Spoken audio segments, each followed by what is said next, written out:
Olá pessoal, tudo bem? Aqui é o Marcelo, enfermeiro intensivista, dono da página Enfermagem Intensiva News, comemorando aí 101 mil curtidas, o dono do Instagram Enfermagem Intensiva, do Twitter Enf Intensiva, e o meu profile, né, o meu perfil ali no Facebook é Enf Marcelo Silva. Quem quiser adicionar, fica à vontade.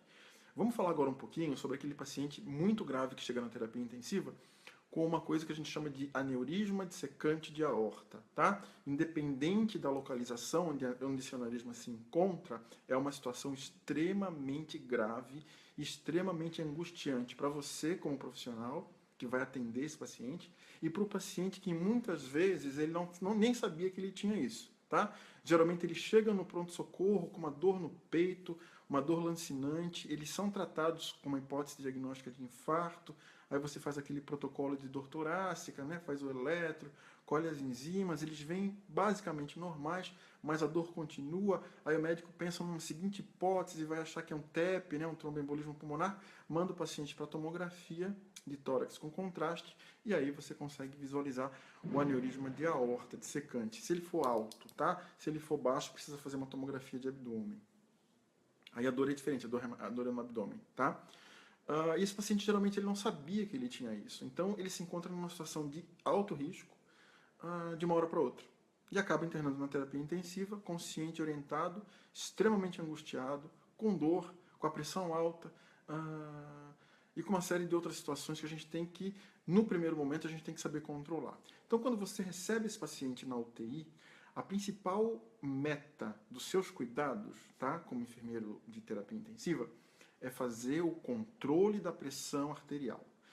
O aneurisma de aorta, né, o aneurisma em si, ele é a lesão da parede interna da artéria, então ele forma um saco de sangue, e esse saco fica entre as camadas medianas e a camada externa da artéria.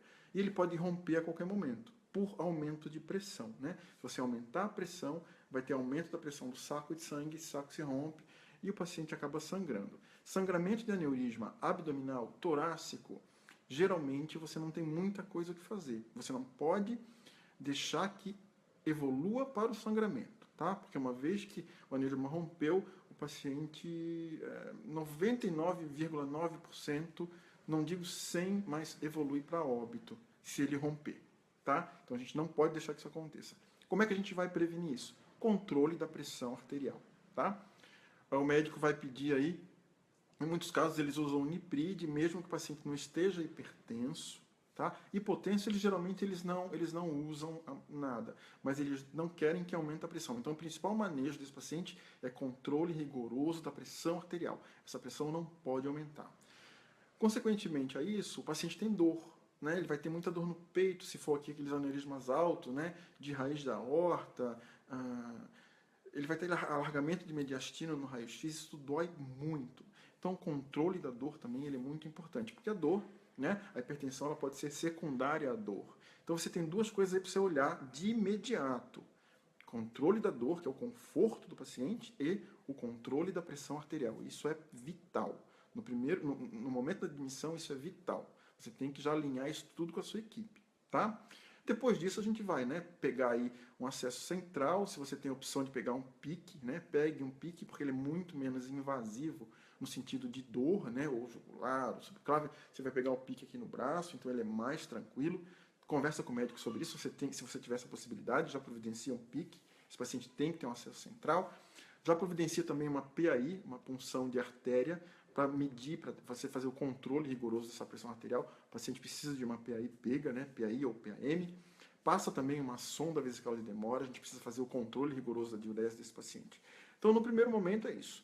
Você recebe o paciente do pronto-socorro com dissecção de aneurisma de aorta, você vai ter que manter a pressão dele estável, essa pressão não pode subir, e você vai ter que manter ele confortável e sem dor, tá? Esse aí é basicamente a nossa primeira, é o que vai nortear a nossa conduta, né? O que vai nortear a nossa prescrição de enfermagem, né? Aí em cima disso você decorre a sua prescrição de enfermagem. Controle de pressão, controle de frequência cardíaca, controle de frequência respiratória, controle de estado neurológico, etc.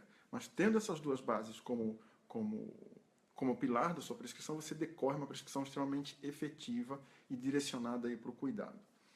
Outra coisa, são pacientes que geralmente, né, na grande maioria dos casos, se ele tem um prognóstico favorável, né, paciente jovem, não é aqueles pacientes muito idosos, já acometidos de uma série de patologias, que geralmente a família não deixa ir para o centro cirúrgico e acaba evoluindo a óbito. Tá?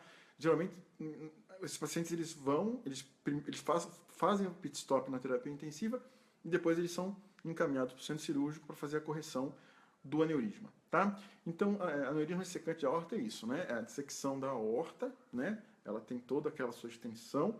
Dependendo da extensão, é um tipo, tá? Depois a gente fala dos tipos de aneurisma. Vamos usar esse vídeo aqui só para falar do objetivo do cuidado, porque esse objetivo ele serve para todos os tipos de aneurisma, tá? Inclusive aneurisma abdominal. Atenha-se a isso, tá? Controle da pressão arterial, esse paciente não pode subir a pressão, e conforto. O controle da pressão arterial também ele fala repouso absoluto, tá? Esse paciente ele não pode sair da cama. Tenham todos aí uma ótima noite e até o nosso próximo vídeo.